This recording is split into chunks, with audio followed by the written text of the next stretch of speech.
In these perilous times, see from current events how biblical prophecy is coming to pass in front of our eyes. You're watching In the Last Days, the program that looks at Israel and the end times with teaching from a Hebraic perspective. With Martin and Natalie Blackham, thank you to our friends and partners who make this program possible. Now, here's Martin and Natalie. Shalom, dear friend. It's wonderful to be with you again today. We were with Eliezer Ben-Yehuda last week, and we are again this week with Eliezer Ben-Yehuda, the grandson of the Eliezer Ben-Yehuda. I should say you are also the Eliezer Ben-Yehuda because you are following his path. Certainly, and contemporaneously, yes. I am the Eliezer Ben-Yehuda. Exactly, exactly. But his granddad was amazing because he helped really to revive the Hebrew language. He came to live in Jerusalem, and Eliezer will tell us a few anecdotes of his grandfather, and he's just wonderful. I want to tell you also, I wrote a book about the beauty of the Hebrew language. You might be interested about it. Is again the beauty of the Torah, of the Bible, and there is so many things. You know, it's like we are just starting to touch the beauty of the Hebrew language, and it's very important because God communicates still with this language to teach us about Him, about the world, about humanity, you know, to know who we are.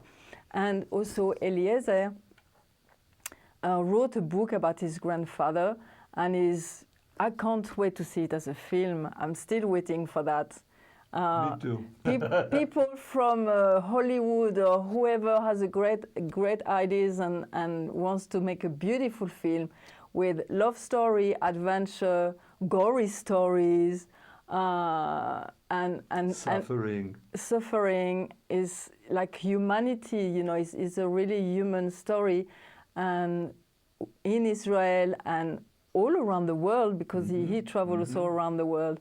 So I can't wait to see that in a film. But before having the film, you can read the book, and all the story is just wonderful, and it gives you a taste. The book is written like a novel, you know, so it's just a good story. Yes. And actually, people who got the book and read it wrote me emails and complained to me. And they said that I should have a warning on the back of the book, like they have warning on cigarettes, you know, that it's habit forming. They said to me, you should have a warning. If you open the book and start reading it, don't do it late in the evening because you're going to be out until you'll be up until 4 o'clock in the morning, not wanting to leave the story. So one of the things that it has in it is the mystery. How could this all be the life of one person? You mean you didn't invent something here, you know, to make it more dramatic? And the answer is no. In fact, I couldn't write all the miracles, all the things that happen. If you think about it, you take one man, and this man has, let's not call it a prophecy, let's just call it a dream. So he has a dream. And let's say he dreams that he's going to start a playground where children can come and play. But the one man by himself, particularly if he's not a rich man, if he's not a powerful man, politician or something like that, and if he doesn't know anybody who is rich and so on and so forth, where is he going to get the land to make it into this park? Where is he going to get the money to buy all the things that he wants to put in the park so that the kids will enjoy it? It's impossible. It just is impossible. It may be a dream, but it's called a pipe dream, something that will not come true. Take this man.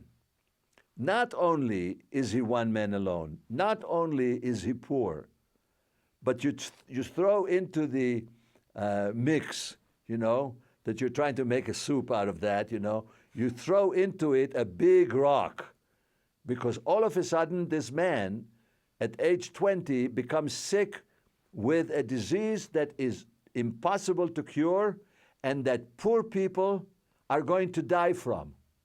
Because to live with this disease, if you're going to live a whole life with it, especially 200 years ago, you know, there was no penicillin, there was no miracle drugs and all that.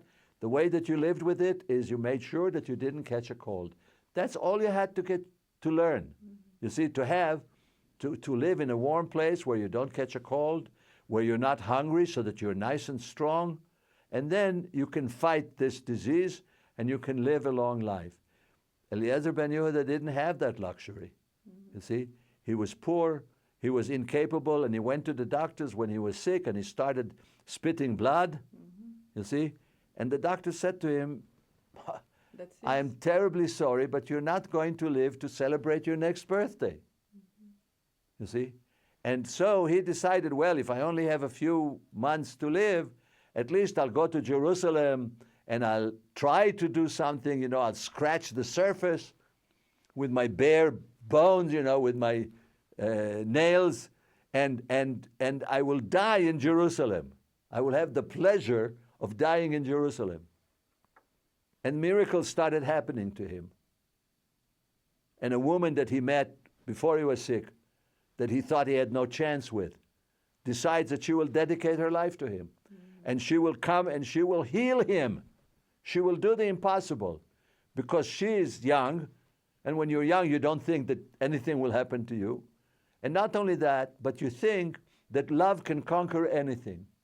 And maybe it can. Maybe it can. And that's what you see with this woman. This woman was the woman who loved him. It was the love of his youth.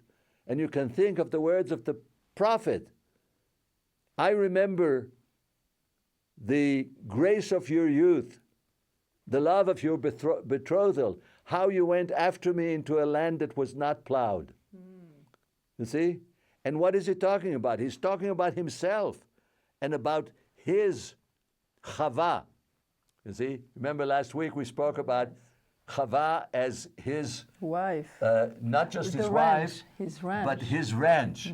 You see, she gave life to him. She gave him a ranch. He didn't have that. And she gave it to him. And she bore for him 5 children. But then what happened was what he was afraid of. She caught his disease and she died from it. She died from his disease. And his spirit was crushed. Yes. You see? And he thought, this is it, this is the end. And in 3 months after she died, 3 of the 5 children died. And he says, oh, God is erasing the board, one section at a time. You see? And next either I will go or the 2 children will go that I still have. You see? And he didn't know that his beloved wife, that the love of his youth, knew so well her beloved Eliezer, that she wrote to a sister she had who was 15 years her junior and was now a college girl in the university in Moscow. And she said to her, I had a wonderful life with Eliezer, but my time is up. It's just, you know, it's just the way.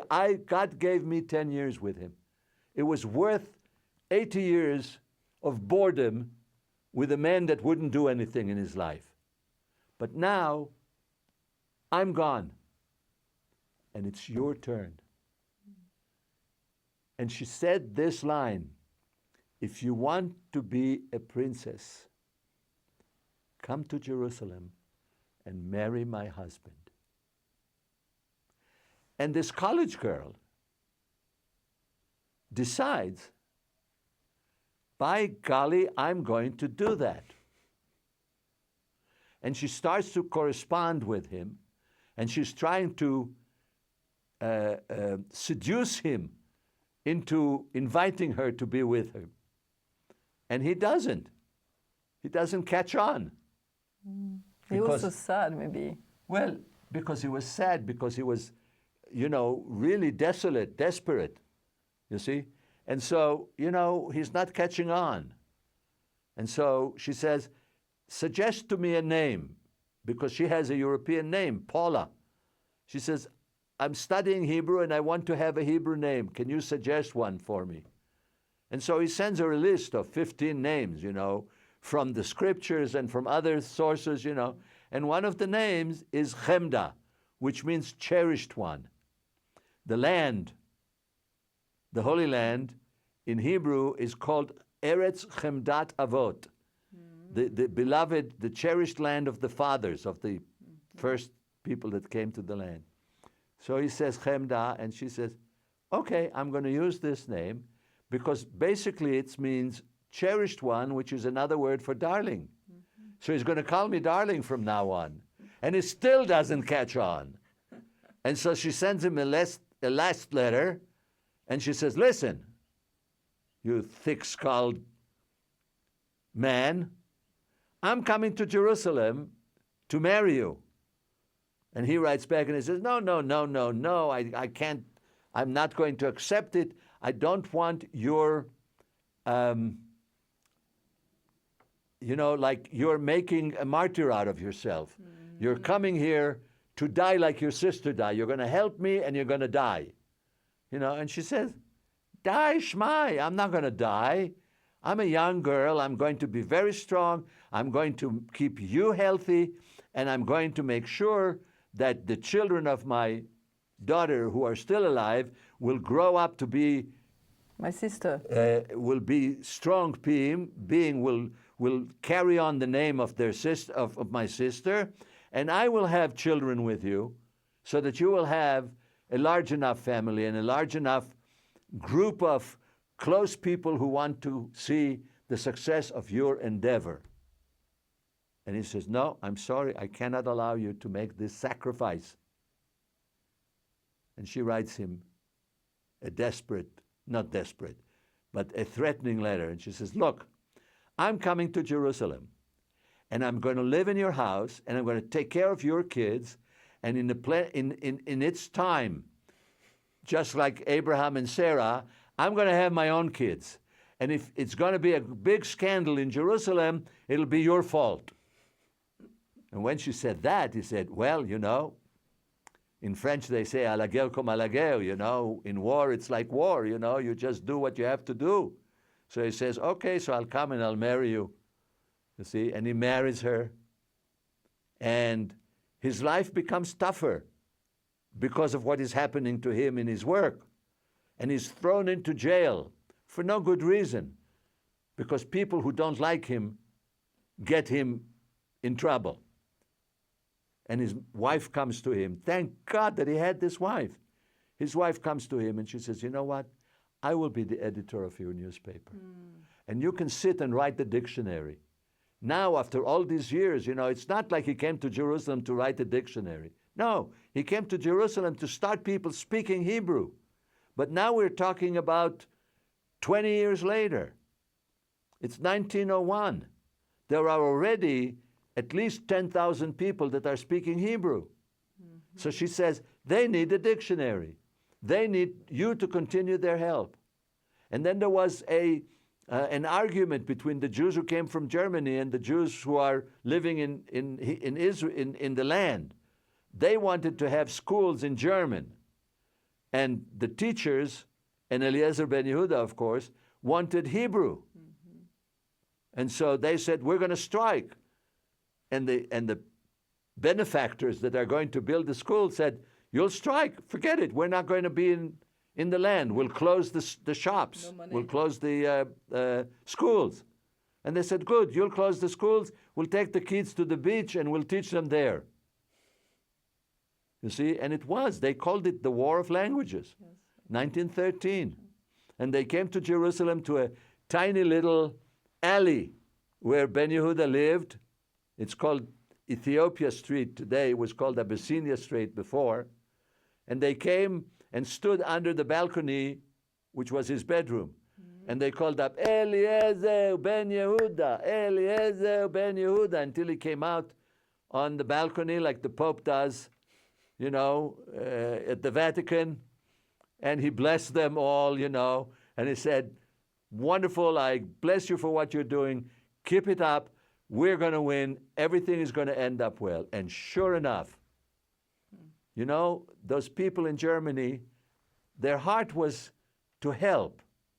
They just had, beside the heart, they also had pride. You see? And so they learned to take down a little bit their pride and to raise up their heart. And so they built this new school that they wanted to have. And today it's one of the top technical schools in the world. It's called Technion. You see?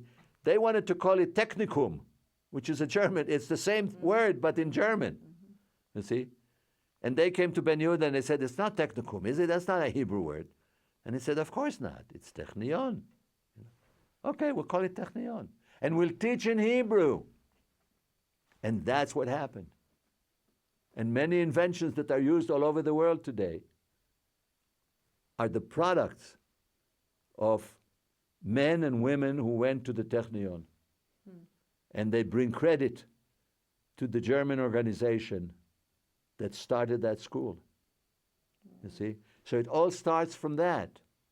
And this week we talk about, or rather this particular portion, after we finish that portion, the third portion in Torah that is called Lech Lecha, go thee, or go for yourself. You see, we come. I explain again to the people who might not have watched the program last week. We go like, when you read the Torah again, the Bible, you have Bereshit, section. You don't have chapters. And so when you start to read like that, it's like he gives you some section of the Bible. So the first one is Bereshit at the beginning, after you have Noah and all the story, and after you have Lech Lecha, which is the story of Abraham. Of the story of Abraham. Right. And now we are in the fourth one, which is called Vayar, yes, or Vayera, right? Vayera. Yes. And Vayera is became seen. That's it. Appeared. He appeared to you. And the first words you see in Hebrew is, he appeared to him. Who is he? It's the Lord, Adonai. Be'elonei Mamre, in Elon Mamre, which is the name, it's one of the names for Hebron. You see, the city of Hebron. So all this passage is in around Hebron. Yes, and now we can, we're going to go in and out of the Torah because we're also talking about my family, you see, so we're also talking about the land. My grandfather, one of his greatest sorrows is that he was not born in Jerusalem. And when he came to Jerusalem, he said, Ani Yerushalmi, I'm a Jerusalemite. And I don't want people to even ask me where I came from. I came from Jerusalem. This is my source. This is not where my mother gave birth to me, but this is the place of my birth. I started out with Abraham. You see? And every Jew feels the same way. This is what happens to us because of our religion, because of our tradition. You see, because for us, the scriptures, I call it that, because I don't say Bible, because it's a Greek word, and that's Greek to me. So I say the scriptures, the Hebrew scriptures, and the words are very important here. So God appeared to him. Until this point, God spoke to him, and he heard him speaking. But now he actually appeared to him. To Abraham, yes. You see, he appears to him because Abraham had circumcised himself at the command of God as a sign of the covenant. And this happened in Hebron. And it was in Hebron that generations later, some 500 years later, King David, who came from a neighboring town. 500 years after, okay. Yes. Just to put in. Okay. Yes, yes. It's not very long. No, it's not. I know. No, certainly not in Jerusalem and not in Hebron, you see? So, but the point is that David was the shepherd boy from Bethlehem, and the city, like the region, Judea, land, the region of that land had its headquarters in Hebron. Hebron was the city of the county. It was the county seat, you see? So when the situation came to be that King Saul died, and his son Jonathan, Yehonatan, who would have become king after him, he also was killed. You see? So then the people came to David and they said, aren't you the one that was anointed by Samuel? And he said, yes, as long as Saul is king. And they said, no, Saul's dead. And he says, well, there's Jonathan. And they said, no, he's also dead.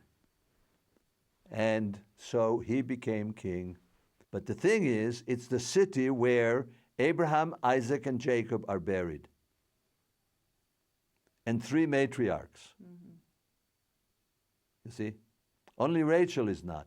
Mm-hmm. Rachel is buried on the road in David's hometown, which was a small village back then.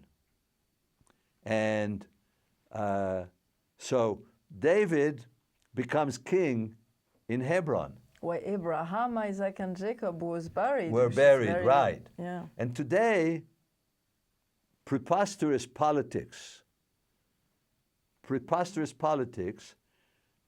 UNESCO, which goes around the world and decides whether the Great Pyramid of Giza is a international wonder, or if the Dead Sea is an international wonder.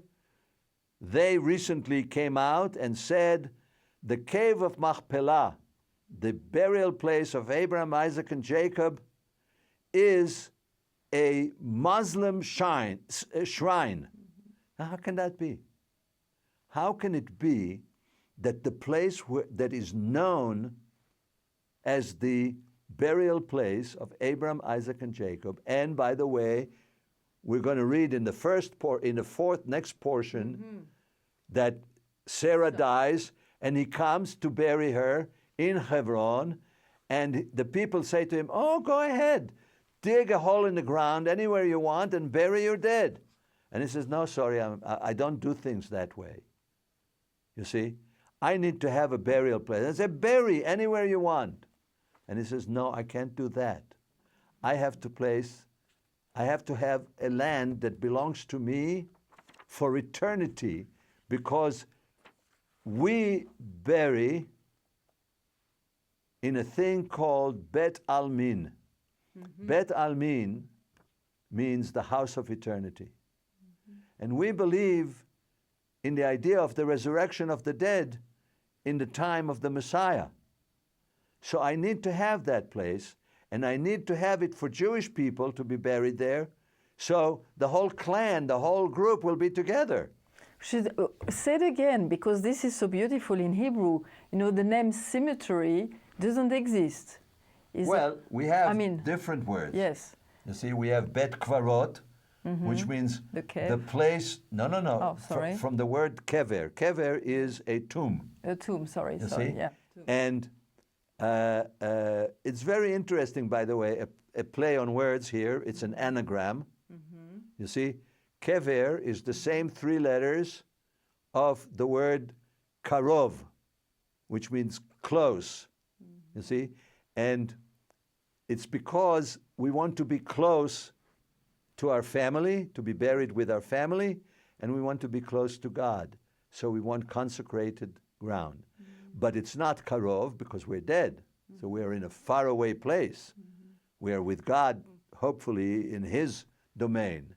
You see? So we call the place not Bet Kever. Karov, we change the letters, an anagram, and we say kever. You see, but kever is the stone. You see?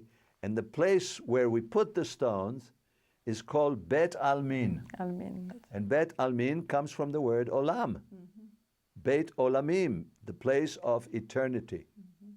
You see? The place of all the words, of all the existence, you see? And so he said, I got to buy it. And the man who owns it says, oh, you can have it. Where do you want to bury? He says, I want to bury her in the cave of Machpelah, in the cave of the 2 gates, of the 2 entrances, the double gates, you see? So he said, oh, that piece of land, forget it, just take it. And he says, no, I don't want to take it, I want to pay for it. And so the Hebronite, the man of Hebron, is going to take advantage of him. You really want it, huh? And he says, listen, a place that's only worth 400 pieces of silver between me and you, What is it? what are we going to do? You know, forget it. Bury her. And he says, did you say 400? He gets out and he gives him the 400. Which was a lot of money at the time. Which was a lot of money. Yes. You know, on that, back then, you could have bought Manhattan Island for that money. You see? With, you know, with the county that comes afterward, on top of it, with the Bronx. No, he is buying the cave of Machpelah, and then he buries his wife there. And then it becomes actually the first piece of ground. You're right. That you can say, it belongs to the Jews. Abraham bought it. We have a contract that is mentioned in the scriptures, you see. So we know it belonged to him. So when the people of Hebron say, well, Hebron is not yours. We've lived here for 1,000 years. Yeah, but we were here. For 3,000. 3,000 years, 4,000. Abraham is 4,000. 4,000, sorry, yeah. You see, Yeah. Exodus is 3,500. David is 3,000. You're right. It's jumps of 500 years each. You see? And so he says, you know, okay, I will bury my dead. You see? And then, again, we were out of time again. And again, we're out of time. But this is but we spoke about the first place that has been bought by the Jewish people, Yes. and it was in Hebron. And this teaches you, dear listeners and watchers, that this ancient book can be a book that you will learn from for a lifetime. No TV program, no wonderful big film or something like that can give you, quote unquote, Torah for dummies. You know, like the other books that are being sold today. You see, we don't have that. We can't do that. So learn. Yes. That's so, my parting word. Amen. And so from Eliezer and from me, from Jerusalem, and we are sending you shalom from Jerusalem. And blessings. And blessings. You've been watching In the Last Days, a TV program with Martin and Natalie Blackham, the program that looks at Israel and the end times with teaching from a Hebraic perspective. If you would like to financially support the program or find out about conferences, meetings, or ministry products, then please contact us with the details on your screen. Visit our easy-to-use website at www.inthelastdays.com and register for our free e-newsletter. Get the latest news from Israel, product information, online video teaching, or watch today's TV program at a time that's convenient to you. Thank you again, friends and partners, for making this program possible. See you same time, same station for the next program from In the Last Days.